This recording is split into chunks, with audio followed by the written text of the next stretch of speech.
Сегодня приглашаем очень много гостей. Я приготовила отдельно манты, но еще решила добавить второе горячее от Казах Гриль. Очень много отзывов слышала по поводу их курдатов, курдат с кониной.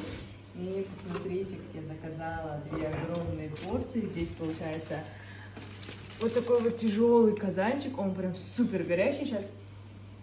Аромат аж идет через фольгу.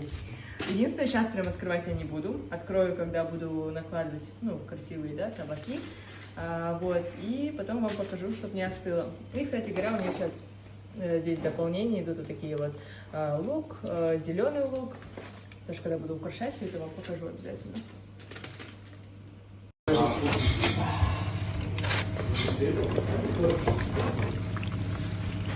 Я уже смотрите.